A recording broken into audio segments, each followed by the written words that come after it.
¿Cómo están, amigas y amigos? Bienvenidos a un nuevo capítulo En Equilibrio en Radio 13C, como todos los miércoles a las 20 horas, para conversar con interesantes invitados acerca de esos temas que nos van marcando la ruta, los nuevos tiempos, liderazgo, propósito, desarrollo humano, etcétera, etcétera. ¿Cómo está Diego Sánchez? Muy bien, Sergio Recabarren, muchas gracias por estar nuevamente acompañándote. Quiero agradecer de inmediato a propósito a Book y a The Human Experience, que hacen posible que estemos todos los días miércoles a las 20 horas en Radio 13C. Te veo muy elegante con ese tazón que nos ha regalado Book para el set. Bonito regalo para tomarse un cafecito, hasta ahora acompañar al público, y como siempre tenemos una gran conversación, pero antes tenemos tu píldora del día. Este consejo te mantendrá muy bien balanceado. Es una píldora en equilibrio.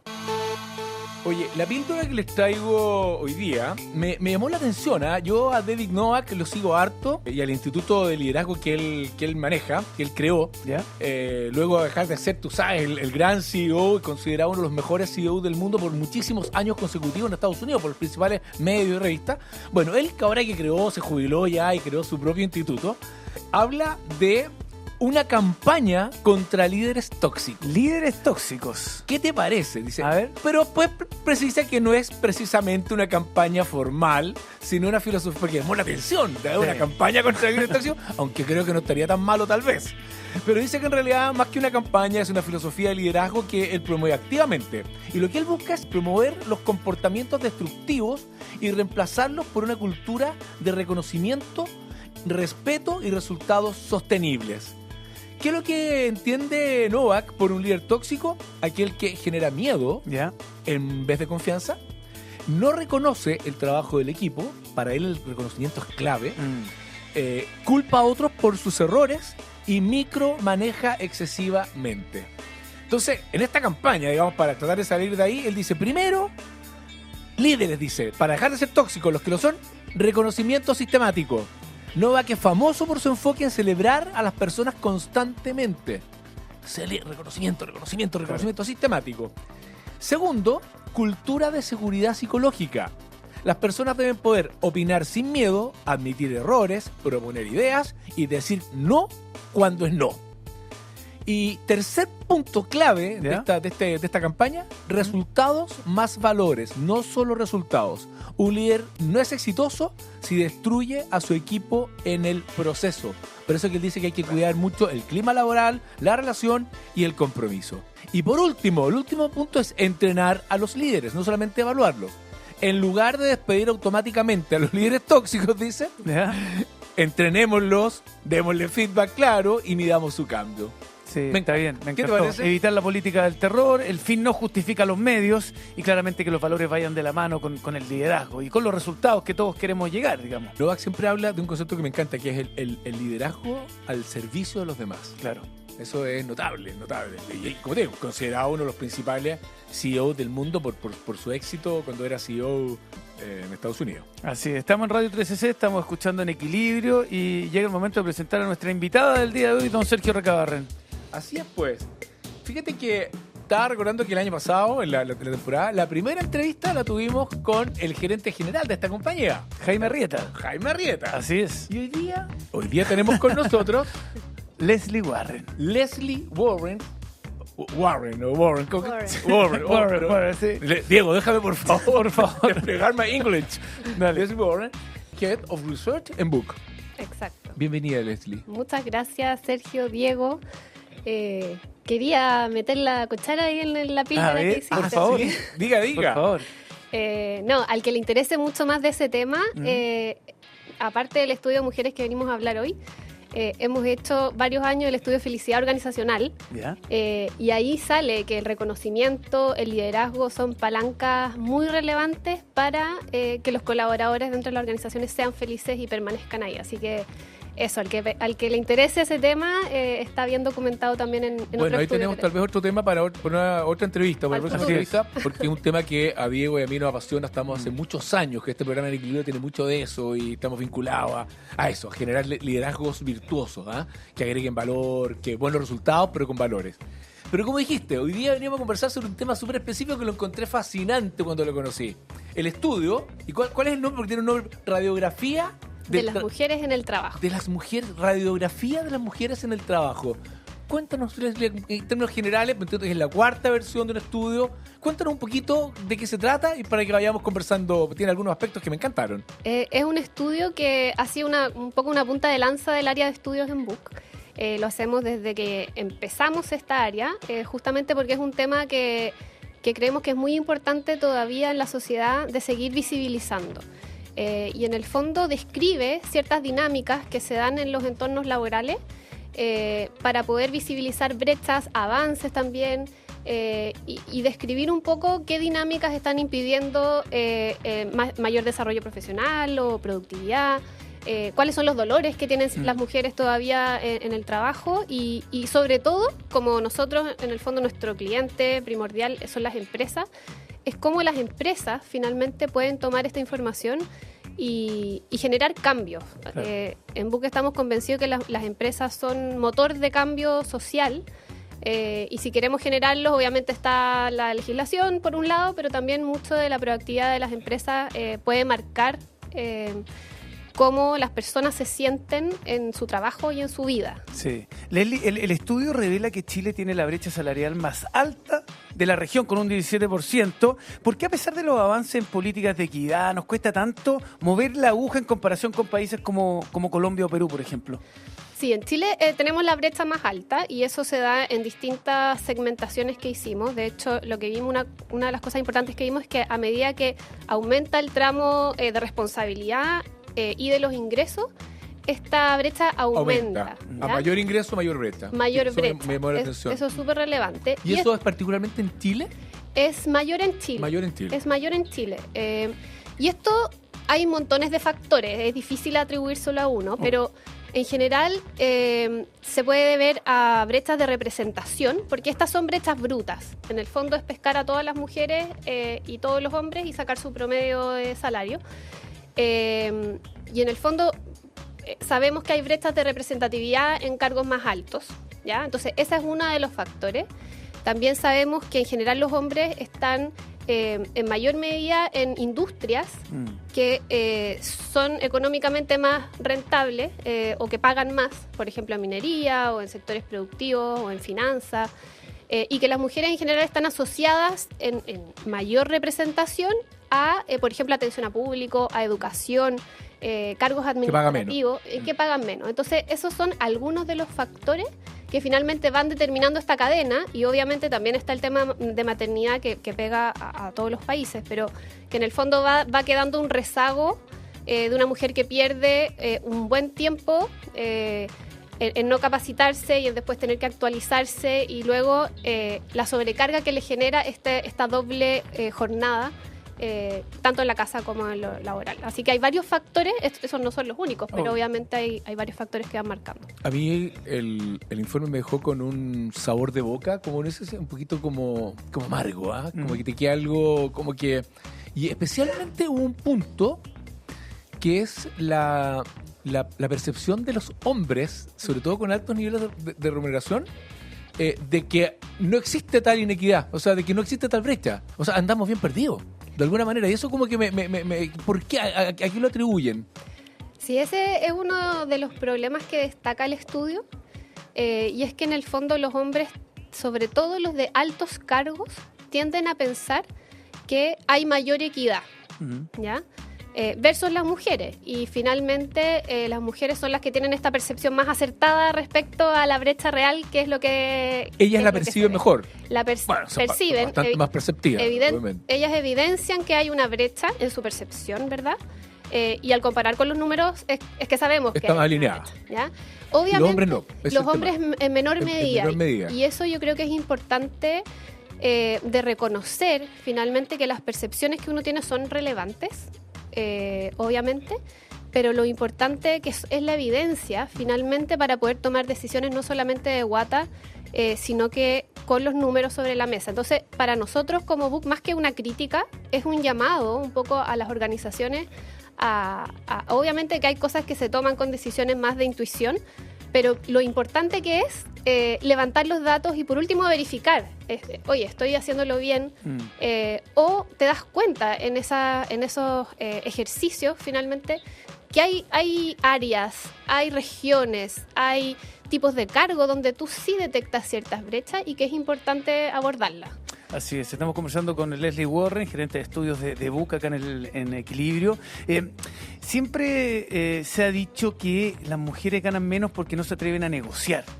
Sin embargo, el estudio de este año dice que un 38% de las mujeres pidió aumento frente a un 36% de los hombres. Si estamos negociando igual o más, ¿por qué persiste la brecha, Leslie Warren? Mira, hay varios, bueno, de nuevo, hay varios factores. Sí. Un poco los que mencionaba al principio, de representación en distintos roles y distintas industrias. También tiene que ver con la negociación inicial, porque esa pregunta sobre paridad en negociaciones durante una vez que uno ya está en el trabajo. Claro. Sin embargo, hay un punto inicial que es cuando uno ingresa, donde también hay una negociación que a veces no sabemos que se puede dar, ¿ya? Y en esa normalmente los hombres tienden a negociar esa oferta laboral. Entonces muchas veces parte desde antes de la relación laboral esta brecha, y eso yo creo que es un factor también importante a considerar. El tema de la maternidad también creo que es importante. Puede ser una de las hipótesis por lo cual tal vez el poder de negociación de las mujeres, incluso a nivel inconsciente, pues, claro, tiene una base real, pero incluso a nivel inconsciente puede hacerlas sentirse más débiles. Por lo tanto, están como, de alguna manera, más dispuestas a tomar algo no tan bueno, por así decirlo. Sí, el año pasado, de hecho, en el estudio del año pasado hicimos esa... Justamente le diste un poco en el clavo. Eran varias opciones. Una es como... La que tú dices, que es como que sientes que quizás vas a perder esa oferta y bueno, es mejor tomar algo que no te acomoda tanto, pero que es mejor que nada.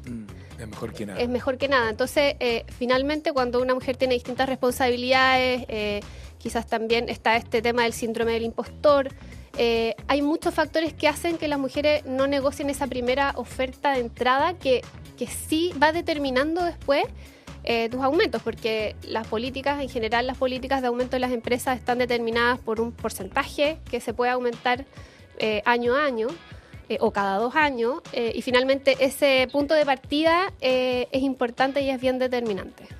Oye, encuentro que esto es apasionante todos estos temas. Vamos a seguir profundizando. Cuéntanos un poquito, porque entiendo que el estudio se está por lanzar, o sea, está fresquito. Que nos cuente un poquito la muestra, porque entiendo que son varios países. Pero, ¿qué te parece si primero escuchamos a Coldplay en Speed of Sound? Estamos de vuelta en Equilibrio en Radio 3CC, conversando con Leslie Warren, Head of Research en BUC, acerca del estudio Radiografía de las Mujeres en el Trabajo de marzo de 2026. Fresquito. Leslie, antes de la pausa, antes de la canción, conversábamos y te decía un poquito que está muy fresco. Cuéntanos un poco y además también en quiénes se aplicó, cuál ha sido la muestra, para tener algunos datos que le den mayor la capacidad que tenemos de mostrar esta evidencia para que las empresas y las personas tomen decisiones en base a ello. Sí. Bueno, sí, este es un estudio fresquito, lo lanzamos ahora recién en marzo. Cada marzo lanzamos este estudio. De hecho, vamos a lanzarlo con un evento mañana jueves, que va a ser online, así que cualquier persona puede ir. ¿Dónde lo pueden ver? Lo pueden ver en la página de book.cl, en la sección de eventos. Ahí se pueden inscribir. Les va a llegar el link. Book.cl, eventos. Así que en cualquier región, en cualquier lugar, pueden inscribirse y participar. ¿Gratis? Gratis.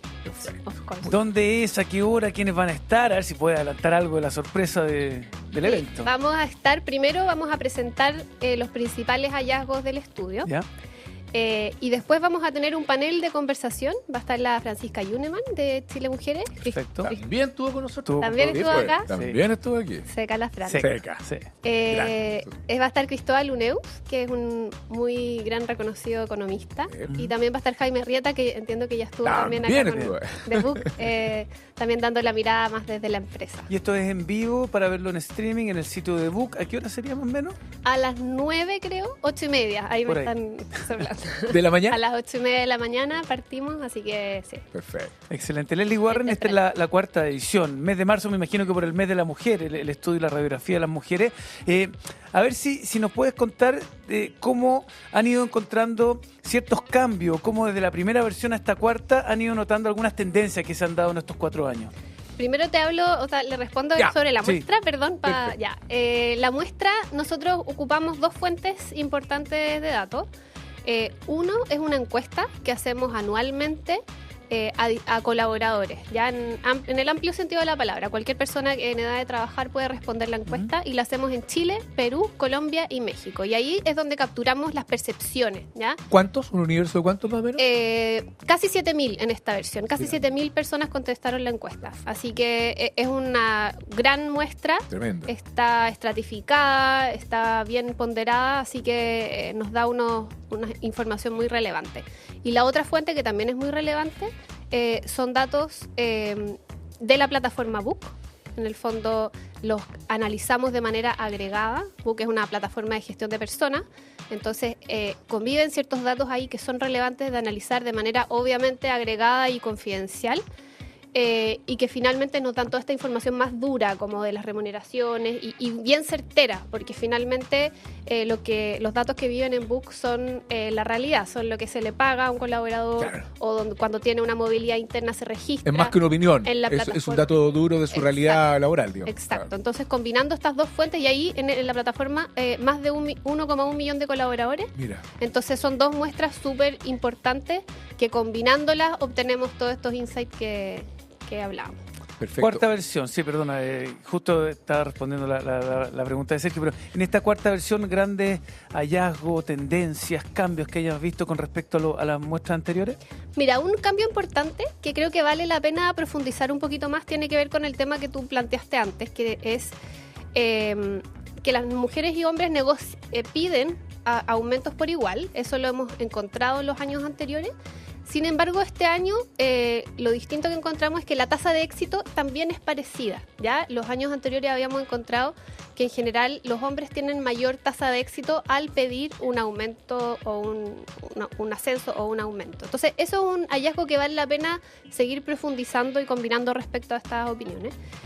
Otro hallazgo, porque nos metimos ahora recién en este tema, tiene que ver con las capacitaciones, sobre todo en tecnología, inteligencia artificial, y yo creo que ahí hay una brecha que todavía hay que seguir profundizando, porque lo que vemos es que si bien los hombres y mujeres más o menos acceden a una capacitación al menos al año, por igual, la frecuencia y también las temáticas de estas capacitaciones sí son distintas. ¿Ya? Y Porque ahí, las mujeres sienten menor retorno, un poquito menor, tal vez. claro, y que en el fondo y el retorno de esa capacitación se siente menos real para las mujeres que para los hombres. Los hombres en general, luego de una capacitación tienden a decir que sí les sirvió para mejorar la calidad de su trabajo, para ser más productivos, y las mujeres en ¿Y general... eso es real o es percepción? eso es percepción, eso es a partir de la encuesta. Perfecto. Y que las mujeres en general tienden a sentir una mayor sobrecarga y estrés, ¿ya? Entonces hay que revisar ahí el llamado es a cada organización también revisar sus procesos de capacitación, las temáticas en las que estamos capacitando a los colaboradores y cómo finalmente eso se traduce no en una sobrecarga, sino que en un aumento de productividad y de calidad del trabajo, que es lo que todos queremos. Oye, ¿hay alguna evidencia acerca de sectores industriales o más aún empresas en particular donde esta realidad sea distinta y donde haya más, por ejemplo, paridad o no tienen ese dato? Mira, seguramente sí, o sea, hay, pero hay empresas donde efectivamente hay mayor paridad tanto en representación como en sueldo. Ahí no podría contestarte con ejemplos, porque nosotros analizamos la información totalmente a ciegas para resguardar obviamente los datos de no... ¿Por qué ese debería ser, Diego, una especie de campaña como la que hablábamos? Casos de éxito, Casos claro. de éxito, empezar a mostrar, porque como referentes, te fijas, hay empresas donde como referente, yo creo que no, habría que ponerle ahí ojo a ese tema. Yo sé que no escapa Sí. pero pensando... ¿Qué hacen las empresas? Claro. ¿Qué deberían hacer las ¿Cómo empresas? replicar, en el fondo, hacer un Exactamente. modelo que podamos ¿Y qué replicar? deberían hacer también las mujeres y los hombres? A mí no deja preocuparme que los hombres de más altos ingresos crean que hay paridad de ingresos. O sea, ¿cómo tan volados? Sí, hay datos bien sorprendentes ¿Cómo? Sí, en los estudios anteriores también. Sí. Sí, po. Hay- ¿Cómo tan? Es típico piloto automático, serio, Claro. conciencia. No, si acá ganamos todo lo mismo. Claro. Y no es así, po. Claro. Sobre todo en los niveles más altos. Exacto, y es importante las empresas revisar con datos. Yo creo que ese es el llamado principal. Oye, nos No. queda súper poquitito. Diego, perdón. Sí, no, yo quería una reflexión más que una pregunta. Bueno, VOOC es una exitosa empresa tecnológica, obligada a la tecnología como plataforma. Estamos en 2026 y con la inteligencia artificial transformando toda la área, y particularmente también la de recursos humanos. ¿Es la tecnología una aliada para eliminar sesgos de género en la contratación o corremos el riesgo de automatizar la desigualdad? Yo sé que es una pregunta súper difícil, pero insisto, es una reflexión más que una pregunta. ¿Cómo lo ves? Sí, o sea, a ver, yo creo que la tecnología llegó para quedarse y no la podemos ver como hay que verlo como un aliado. Yo creo que hay que hacer el trabajo de verlo como un aliado y revisar bien los procesos en que la inteligencia artificial está participando y las decisiones que estamos dejando que tome. Entonces, finalmente, ¿qué responsabilidad nosotros le otorgamos a la inteligencia artificial? Corre por nuestra parte. Entonces, si es que es un potenciador de análisis de datos, y donde puedes sacar mejores conclusiones, está perfecto, pero el componente humano que nosotros decidamos tener es importante también. Entonces, educarse en los modelos en que estamos usando, saber bien qué procesos y qué etapas está teniendo esta inteligencia artificial y quién toma la decisión final de ciertas cosas es súper relevante para no correr este riesgo que comentas. Nos quedan 30 segundos, pero puedo dejar de hacer esta pregunta. Tú estás a cargo de tu estudio, pero además eres mujer. ¿Qué sientes con esto y qué le recomendarías a una mujer que ve este estudio? Uy, difícil pregunta. A ver, yo creo que sí, para mí es importante, obviamente, y el equipo que comenzó este estudio también era mujer, así que reconocimiento ahí al equipo. Bien. Este año lo hizo un hombre, así que también es importante que visibilizar esto también es súper relevante para todos. Y yo creo que para las mujeres, yo creo que educarse en cifras, entender cómo funcionan los procesos, entender datos de mercado, cuáles son, por ejemplo, los sueldos normales de un cierto rol. En VOOC lanzamos un estudio de guía salarial el año pasado. Entonces, empezar a educarse, conversar, quizás no tener miedo de preguntar. Perder el miedo, atreverse más. Exacto. Creerse el cuento porque aportan tanto. Exacto. Yo creo que hay que dar un paso adelante y pedir visibilidad, pedir participar en proyectos importantes, estar ahí en ese tipo de cosas. Excelente. Leslie Warren, gerente de estudios de VOOC. Muchas gracias por haber estado en Equilibrio y nada. Muchas gracias, Leslie. Éxito a ti y a VOOC en todo lo que se viene por delante. Gracias a ustedes. Muchísimas gracias. Ajustamos la dirección y nos conectamos al Radar en Equilibrio.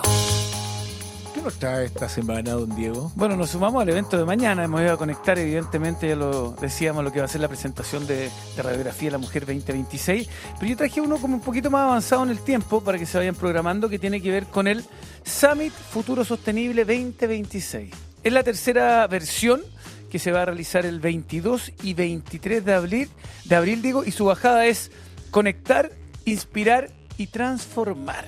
Es un encuentro, Sergio Recabarren, que reúne a líderes empresariales, expertos y actores claves del mundo público y privado para analizar el estado de la sostenibilidad en Chile y la región. Todo esto va a ser en los jardines del Mercurio. ¿Ya? Ahí usted sabe, ahí Avenida Santa María, 5542.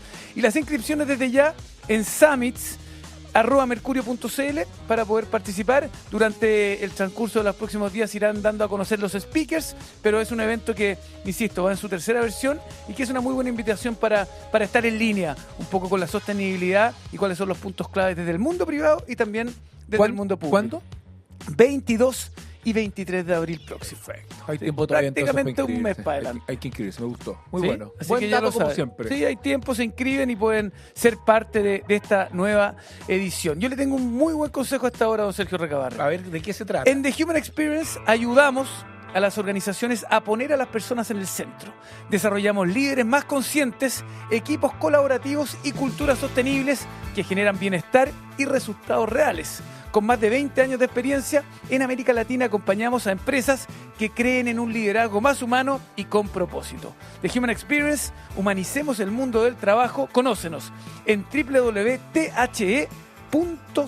Buena, pero yo te tengo otra de vuelta. A ver, VOOC. ¿Eres feliz en tu trabajo? Con Book revoluciona la gestión de personas y finanzas de tu organización. Centraliza todas tus tareas en una plataforma integral y desde cualquier lugar. Descubre más en buk.cl. Qué buen dato. La repetición de este programa es el día domingo a las 10 de la mañana acá en Radio 13C y todas las entrevistas quedan en todas las plataformas de Radio 13C y también lo pueden escuchar en Spotify. Aprovecho de agregar nuestro sitio en Instagram de En Equilibrio CL, donde pueden encontrar también parte de lo que han sido los invitados de esta y la temporada anterior. Muy bien, pues. Nos vemos, estimados, estimadas, el próximo miércoles a las 20 horas en Equilibrio, como siempre, en Radio 13C. Un abrazo. Chao, chao.